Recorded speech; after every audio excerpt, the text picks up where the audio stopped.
Greetings. Welcome back to the lecture series on Morse theory with no background. As you can see today, our lecture format is slightly different because there has been some accident that happened to my car, and I'm not able to get back to my office. So I can't use my iPad and my Apple Pencil to take notes on so that you guys can follow along when I'm writing the notes. So just to make up for that, I typed down all of the notes that I pre-prepared on LaTeX, and I am going to show my face. So I'm trying to bring more enthusiasm so that you can see what how much I'm excited about this subject matter. Well, okay, let's dig into today's material. And before we can do that, let's do a quick recap on the last lecture. What did we talk about last time?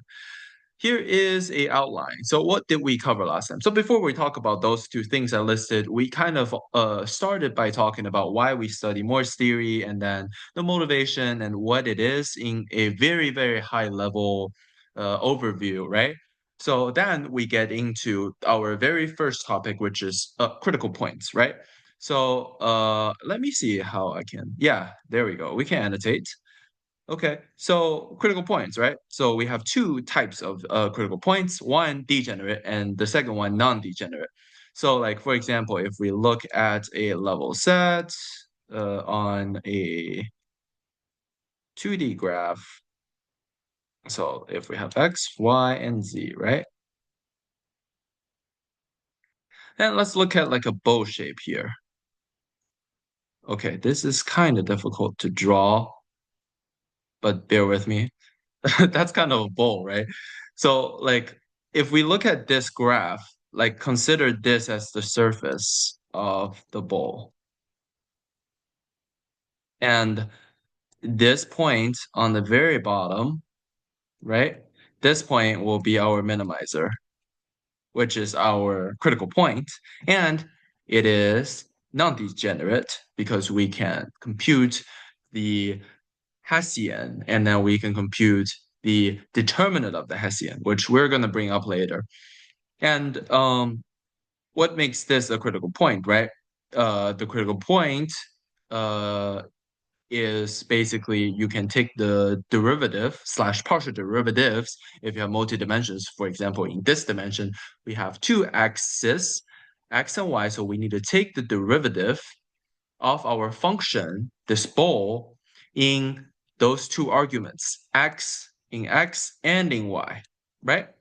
And then if we take the partial derivative at this particular point, they have to equal to zero in order for this point to be a critical point. And then, yeah, as we discussed, we talked about the two different ones. So if we look at a 1D case x squared, right? X squared, we can look at this um, parabola, right? We have one distinct minimizer. And then if we look at x to the third, we have a function that looks like this, right? Kind of. And we have an inflection point. And this point is a little bit weird. And if we extend this to like a two-dimensional problem, like this one, we have a non-degenerate point, and we can also form a degenerate point by something called a monkey saddle. You can search up online. I am not going to show here because I do have a program that actually creates a monkey saddle. I might be able to show you at the end of this lecture, but let's not deviate too much from this quick recap because I do want to cover a lot of things today. And yeah, so there is another thing that, yeah, we can have saddles, and saddles have different types of saddles. We have strict saddles, non-strict saddles, which we are going to talk about it at some point later. And those are also like different types of critical points that we want to study. All right, so talking about Hessian. Hessian is basically the second order well derivatives, right? You have your partial x squared, partial y squared, partial xy, partial yx, right? These things. So let's write them down actually. So partial And we're only going to talk about two-dimensional cases right now, just because those are easier to talk about here. So we have this is squared, squared. Here we take x first and y. And here we have this. Sorry about my handwriting. It's kind of difficult to write this because I am actually using my mouse to write this. So as long as it's legible, I think it's legible. So just bear with me. And I want to apologize for the inconvenience because yeah, the accidents happen, right? Yeah, this is our Hessian. So we denote it as h of f. Yeah. And as we said, uh, critical point is non-degenerate if our determinant of our Hessian is non-zero. And if it's zero, then it is degenerate. A good case of a degenerate saddle point is monkey saddle, which, yeah, I can maybe show you guys in a second at the end of the lecture. And we'll see if we can cover as much as I want to cover today. And yeah, so after our quick recap, let's go into today's material. Let's see how easy it is for me to erase everything. Okay, I'm gonna use the eraser here. Okay, so today we're going to cover two main things. The first thing we're going to cover is called the coordinate transform, which is a very, very, very important thing. I think we've kind of covered this last lecture, but yeah, I also mentioned that we're going to talk about the very important lemma. And today we're going to formally touch on this. And the second thing is arguably one of the most important theorems. It's actually kind of ironic. It's called the Morse Lemma, but it's actually a theorem. But yeah, this Morse Lemma is one of the most important theorems in Morse theory. And we are going to learn about it today. And let's dig into it. So first, let's talk about coordinate transform. So let's begin this section with a important lemma. And what is a lemma first? So think about lemma as something that's kind of like a true statement, some good sub-theorem. So it's usually a something that's true that you use to prove a bigger theorem. So this is like a building block that you use to like prove something that's bigger. I think like uh, maybe like in some I don't know, like court cases, like you have some like small sections, like in when you want to build a case, and you have like yeah smaller cases, and then you have that one big punchline that you want to defeat your opponent and then win this case, right? And then that big punchline might just be that theorem, and then the lemma are the ones that used to support it. I don't know if this is a good analogy. I personally kind of enjoyed this little analogy just because I watched a little I guess like courthouse show earlier. Yeah, that's probably why. Anyways, let's say the lemma real quick. So let P naught be a critical point of this function Z, and we denote this h of f at P naught, the Hessian of f, computed using the coordinates x, y. And then by the other fancy h. This h is actually typed by this command called mathcalc. Let's see. Let me annotate again. Yeah. So in LaTeX, you usually see say this math calc, and then you give it a bracket, and then you put h in there, and this will generate this fancy looking h. Sometimes I think people, physicists, they also use like Hamiltonians, and they use this h to right to basically denote that. And yeah, just a side note. Anyways, basically this is the Hessian of the same f computed using different coordinates, big X and big Y. And if the following relation holds, this equation, which is very, very, very famous in linear algebra. If you've taken linear algebra, you've probably seen this. If you haven't, don't worry. This is a very important thing that I'm not going to rigorously cover why this is true because you'll see soon. But basically, yeah, this is so important. Make sure you understand this if you haven't. And there are really good supplemental lectures that you can watch. For example, by MIT Open Course. They actually are very helpful. And yeah, if you look for something called spectral theorem, that's also a helpful thing that you can it can help you learn about this. And as I mentioned last lecture, it's also related to something called isomorphism. And we're going to talk about this later too. Anyways, and this J matrix, which is like a transformation matrix, right? This transform matrix J is the Jacobian, which is defined as the first partial derivative of all the arguments in well, the big X and big Y. And then you take these in respect to, oh, well, you take the small x and small y in respect to big X and big Y if you want to transform it this way. And vice versa, right? You can switch the two. And to prove this, right, like I think proving this actually is kind of computationally taxing. But if you look at those two things, we can compute each of those components, right?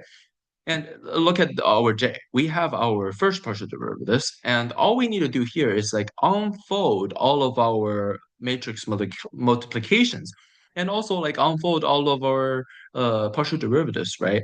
So there's some product rules involved and some chain rules involved because we're taking the partial derivatives in respect to big X and big Y here, and we want to express everything in small x and small y for f of x, right? X and Y. I mean, so like we want to convert our expressions all in small x and small y for our derivatives. So we will need to basically, yeah, convert these terms, right? I'm going to highlight these with my mouse. So yeah, but yeah, basically it's a brute force proof and it's not fun. So I'm going to skip it. Just take it for granted for right now.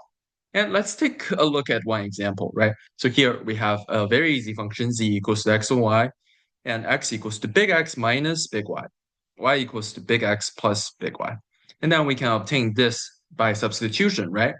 And then, yeah, distribution, we can have x and y equals to big X squared minus big Y squared.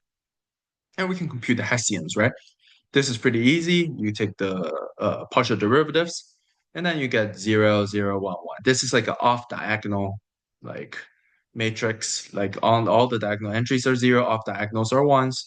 And then for the other one, we got a diagonal matrix of the we can see that the components on the diagonals are 2 and negative 2, and the off diagonals are 0. And then we can compute the Jacobian, which you can take the derivative. You can follow this, right? And then take the derivative one by one, and you get 1, negative 1, 1, 1.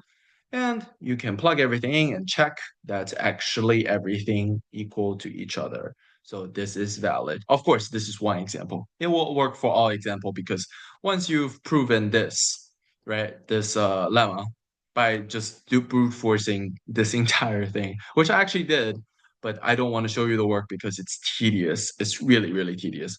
But yeah, just know this as a law pretty much that you can use. This is a very important lemma.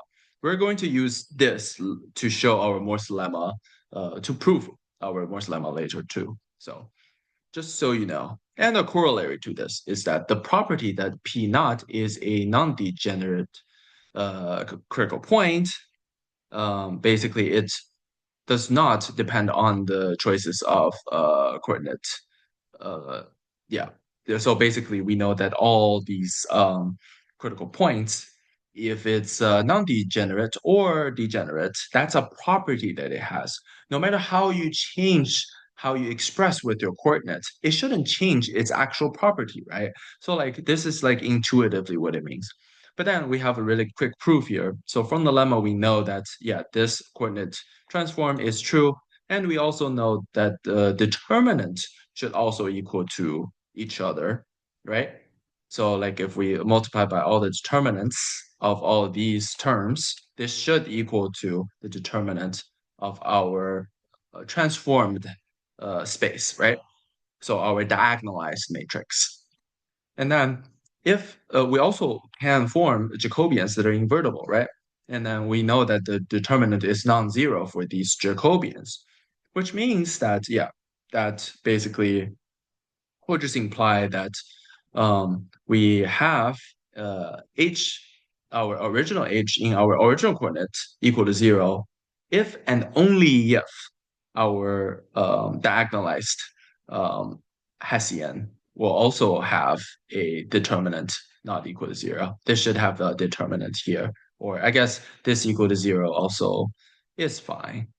Yeah, but yeah, the idea is that it's the point is not degen if it's not degenerate, no matter how you change your coordinates, it's still non-degenerate. And if it's a degenerate point, no matter how you change it, it will still be degenerate. So why do we do this particular part? Why do we want to learn about coordinate transform? Well, in like all other applications, like in linear algebra, it's very important. In control theory, it's also very important to like look at the system's poles and how system behave using like an easier coordinate system to express everything so that you can have a sense of how system will act.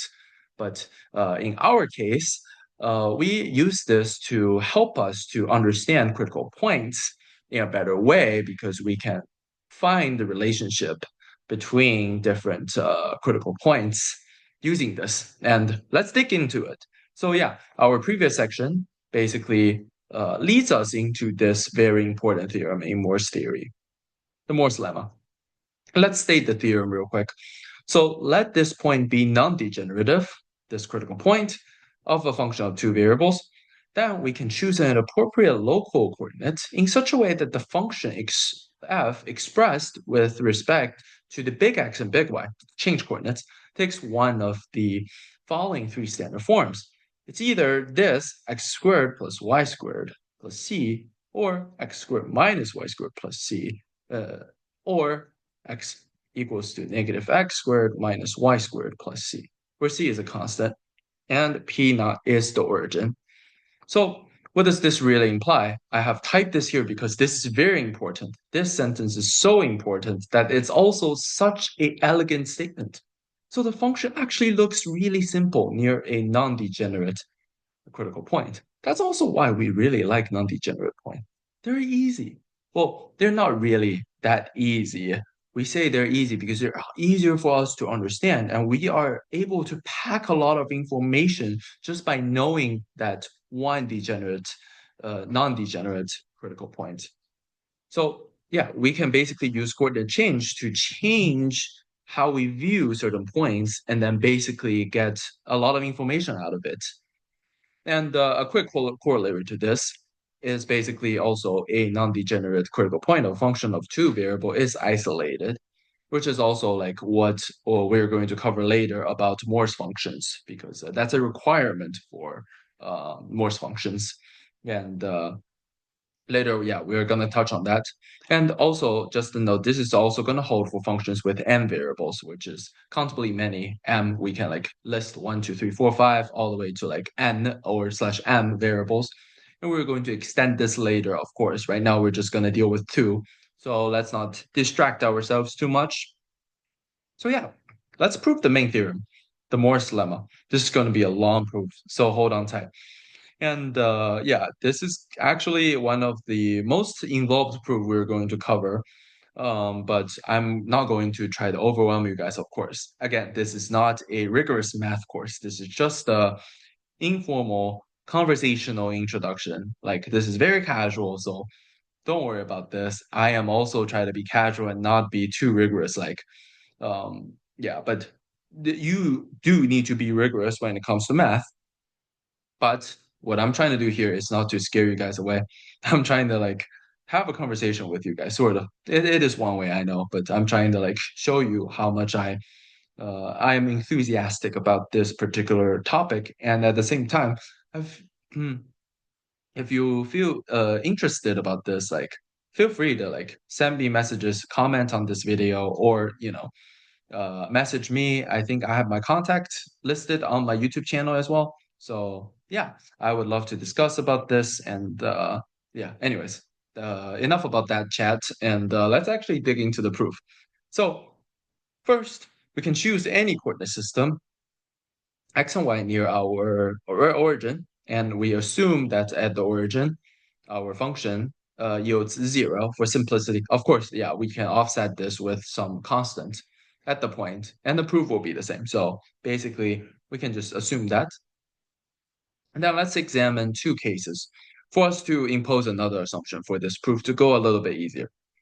So if the second partial derivative in x, in respect to x, the double partial f, double partial x, at point p naught equals to 0, and the second order derivative in y for f is also 0 at p naught, then we can have the Hessian basically like this, right? Because we know that in our case, Hessians are symmetric because we have smooth functions. We have C infinity, which implies that H is a symmetric matrix. And we also know, or we have non-degenerate points, right? The critical points. That's why A can't be 0, because the determinant has to be non-zero. And then we can set a new coordinate. The small x equals to big X minus big Y, small y equals to big X plus Y. And then we can compute the Jacobian, which equals to this. And it's always constant because, yeah, you can just take the derivative and see for yourself, right? And then we can compute using our lemma earlier, right? We can compute our newly transformed coordinates. And then we have our Hessian equal to this thing of a diagonal matrix of 2a, 0, 0, and negative 2a. And we can see that this first entry is 2a, which is not 0. And this fourth entry, negative 2a, is also not 0, which means we can always convert this into a form such that in the first argument, because right now we changed the small x into big X, right? But it's basically the same thing because of that lemma that we just proved. So yeah, we can just prove that we can convert this into a form such that the first, when you take the derivative in the first form, this is non-zero. And then for the second case, we can take the derivative in x, if the second order derivative in x is 0 and the second derivative in y is not 0, then yeah, we can just swap x and y. Then it still satisfies that in the first argument, basically we have the second order partial derivative doesn't equal to 0. And then basically combining those two, we may assume that in the first argument, which we can just call it x, of course, we can assume that this equals to 0 with no loss of generality. So usually we use this abbreviation to represent what this is, right? With no loss of generality. Usually you can't just say, oh, with no loss of generality, we can assume this. You kind of need to prove it beforehand. That's a little bit like the rigorous nature of math. I just want to kind of give you guys some taste of how it is, but don't worry about this. A lot of proofs, if you're doing it for a class, probably you need to do that. But if you just want to convince yourself, maybe just do it once or twice, and then yeah, you can just settle.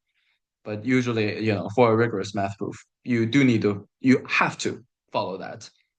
But yeah, right now I'm just giving you guys a little bit of I guess a preview of how like rigorous math proof may look like. This is also not that rigorous. As you can see, the language is very colloquial because I'm not trying to like be too serious as too hung up on the little details here. Anyways, that means we can do coordinate transform to make this true. And now we can suppose we have a function z near the origin. Then we can find two functions. This little thing, this backwards e, means there exists. So let me write this down. This is also like what mathematicians would write. If you guys know this, great. If you guys don't, yeah, this might be a good introduction for you guys. This means there exists or exists. Yeah, so in this sentence, we basically say then there exists a function g of x and y and h of x and y such that this equality holds in some neighborhood of origin 0, 0. And we have those two equalities. So this is kind of like a claim that we're saying, right? So usually in a math proof, we probably like take this out and then say claim. We have function this, and then we there exists something something, and then we prove this claim. But here I'm just going to be lazy and then just present what this is and then do a quick proof. So this sign means for all. Basically, this means for every pair of x and y's in this function. So let me write this down real quick as well. This means for all. And usually in a sentence, you don't want to write this. I was just lazy, and also at the same time, I want to introduce you guys to some math notations. That's why I typed this down. But basically, yeah, this basically just means for all. For all of the x and y's, we consider f of tx and ty with a varying parameter t. And we can differentiate with respect to t and then integrate. So it will look like this. So let's look at the first expression here. And let me erase this because you guys know what this means now. Yep. Let's look at the first expression. So basically, the first thing is very standard. You parameterize a equation, and then um, this is actually derived from the fundamental theorem of calculus. If you don't know what it is, search it up. You probably do know if you've taken calculus 2, but you've probably forgotten what it is.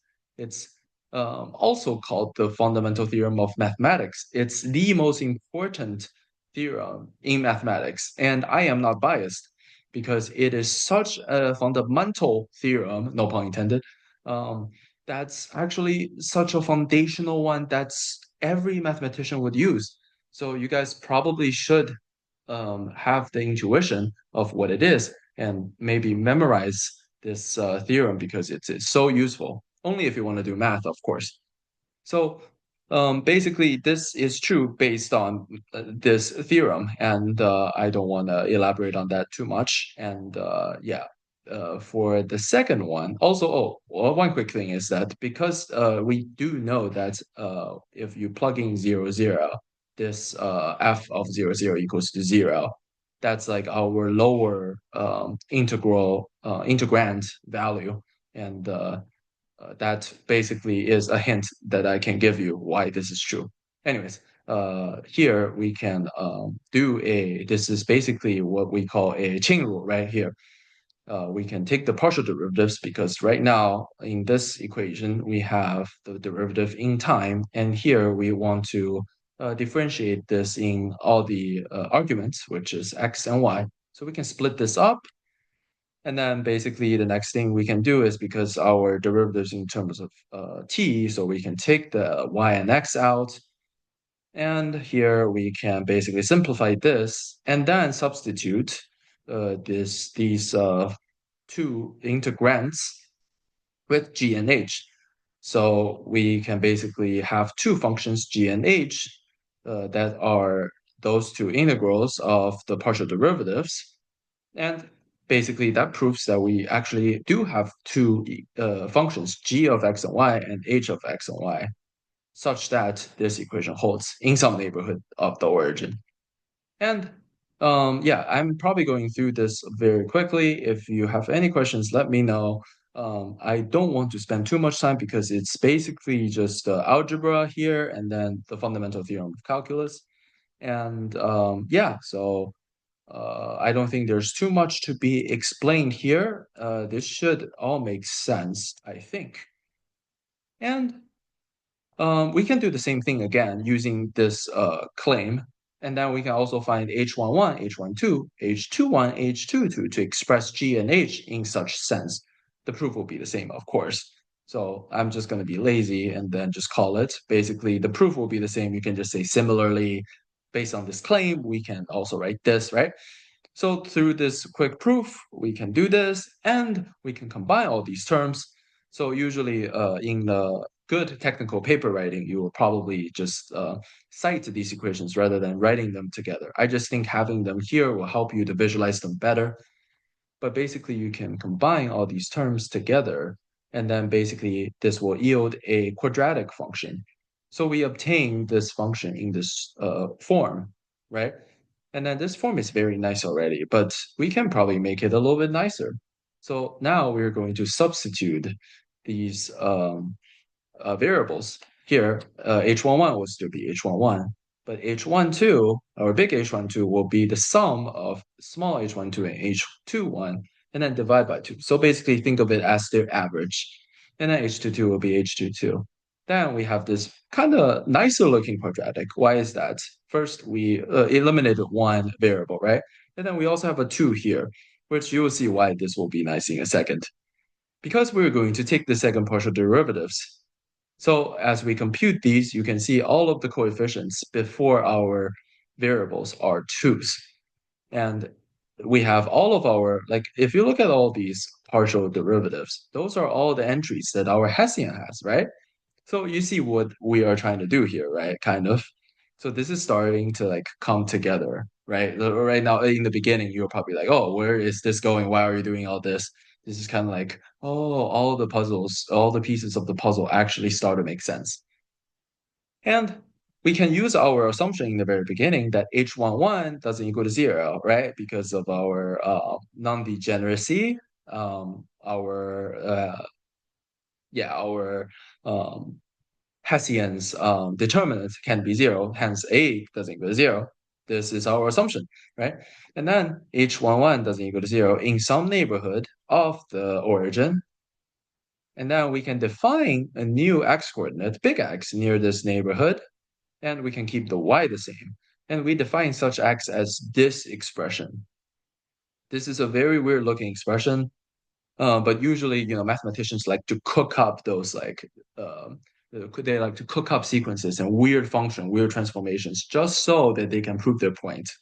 There's one really good example of like showing continuity of certain functions. They will like make some really weird epsilon and delta functions to prove continuity because in analysis, real analysis, you usually start learning about continuity through a epsilon delta definition. But then in topology, they have a different one, which, yeah, let's not get into that for right now.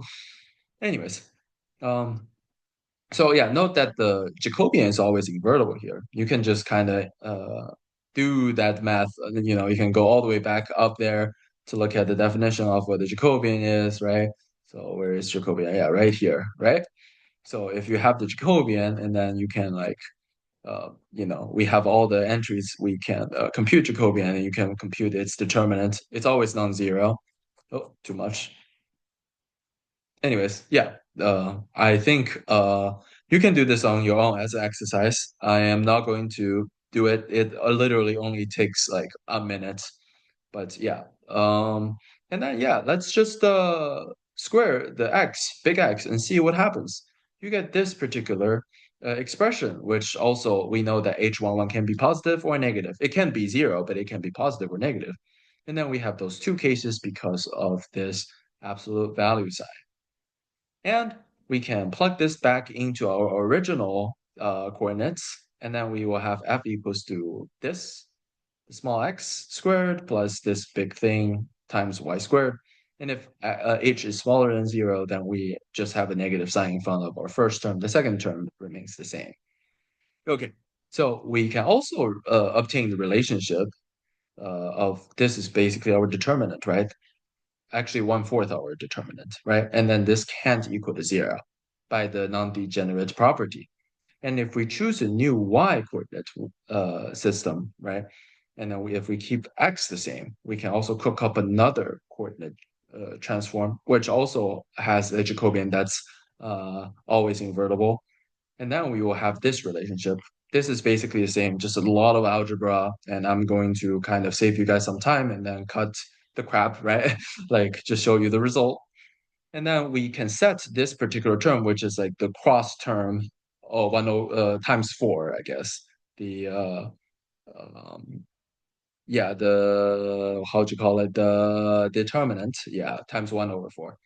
This thing will be k, and then we can obtain this for uh, forms, which is actually what we want to prove, right? We want to prove that they can get into those standard forms of just quadratics. of different signs, right? And depending on like our signs of h and our k, we have different signs, which in the next lecture, we're going to talk about this a little bit. Those are basically correlated with the index of our function. But yeah, that basically concludes our proof. It is quite long, actually, right? But yeah, we went through it. Good job, right? Like, if you followed this far, kudos to you. Just give yourself a tap on the back, like, hey, good job. Like, I don't know how much you followed, but I'm also like going through this like pretty they're pretty relaxed, I would say. If you would agree, I don't know. I feel like it was pretty relaxed and yeah. I think I had fun talking about this as well. I think I might have gone a little bit fast, but also my throat was like burning up actually. Anyways, um, yeah, this is like actually really, really amazing, which I'm going to show you soon why this is amazing. You guys can probably see already, like this is actually really, really simple, right? Like near um a critical point that's non-degenerate, you can actually reduce this into like a quadratic function. It just looks like a quadratic when you're really close to the um critical point. How amazing is that? Like quadratic is like as nice as a function can be, right? But then you're saying that next to a non-degenerate critical point, no matter how complicated this function may look like, as long as it's degenerate, right? You can like reduce it into this in some small neighborhood. Pretty amazing, I would say. And then, yeah, also this proof is pretty important. If you want to go over it rigorously, feel free. I think it's helpful for your learning experience just because it is very involved. First, we talked about the coordinate transform, which is a linear algebra thing, and then parameterization, which is related, closely related to calculus and like path integral things. And those things are very important. I believe you learned in calc, and I don't think that's enough. And you should probably read more about this. This is also applied in a lot of different things like manufacturing, actually. I took a grad class about manufacturing that used a lot of parameterization, where you parameterize like a tx and ty, and then you find like different path of like generating splines and stuff. It's pretty cool. And then the fundamental theorem of calculus, which is also called the fundamental theorem of mathematics. Super important. You must know about this if you want to do math, and you should know about this. You really, really, really should know about this if you are an engineer. And also, there's a little bit thing about continuity because also we know that our Hessian, our entries are all continuous. That's why we can draw a neighborhood and then assume values that are continuous. If we have a non-zero component, then we can have a neighborhood of. This is also slightly close to talking about some continuity slash um, yeah, those things will be rigorously uncovered later. But if you have a background in real analysis, then you probably will be fine and you probably know what I'm talking about. Right now, if you're like, what is this guy yapping about? What is continuity? Like, isn't this just like if I draw something and then I lift up a pen and then I draw another part, then this is discontinuous. Like, yeah, this is what you learn in high school probably. And also I probably butchered the explanation, but I think you know what I'm talking about. Um, anyways, yeah, that's not right. Anyways, we will talk about this later because I personally really like to talk about the continuity definition and what it really means, and also like what it means topologically. You will know about this word soon enough. And yeah, a lot of algebra in this proof. So algebra is kind of like, I guess, the mother of math in a way. I don't know. I feel like it is. A lot of people learned algebra. I would say like 99% of the people, like even if you are not an engineer or um, I guess a mathematician, of course, or a physicist, you still do algebra. Like people do algebra every day. Algebra is important, and yeah, this is good for your exercise. Yeah, I think we're done with this lecture, and I think we're on good time. So I will show you a monkey saddle demo as I promised in the beginning of the lecture. And also a quick thing is that next lecture we're going to cover Morse functions and something called diffeomorphism. Diffeomorphism is one of my favorite things to talk about, and I'm going to prepare better. And hopefully we will have the iPad next time. And yeah. give me a little bit so that I can pull up the demo on the saddle point, monkey saddle, and we can conclude this lecture very soon. So here we go. We are going to share the MATLAB. Give it a little bit. MATLAB takes a bit time. By the way, MATLAB is a gift from God, and I cannot tolerate any slander against MATLAB. And if you do, I have three words to you, and you can think about those three words. Oh, interesting. Okay, there we go. Sorry, I have a lot of different scripts here, but yeah, you can think of those three words when you go to sleep. And yeah, I'm just gonna leave that to your imagination what those three words are. And let me run the script. So yeah, let's see. This is a saddle. This is actually not a monkey saddle. This is a just a interesting. Oh yeah, this is actually an interesting one. So you can see some saddles and some minimizers here. As you can see, this is a minimizer here, this is a minimizer, and that's a saddle. Pretty interesting, yeah, contour here we have. Let's see. I also have I think I do have the saddle points. Get the monkey saddle one.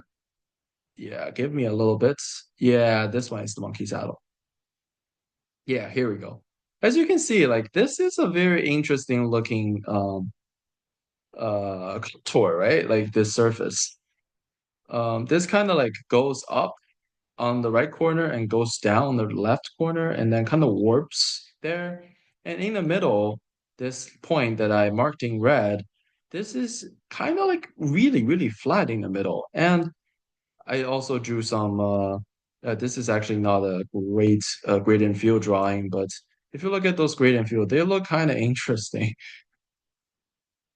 Actually, if you, I haven't talked about manifold yet, but if you look at the manifolds, there's something called stable manifold and something called unstable manifold.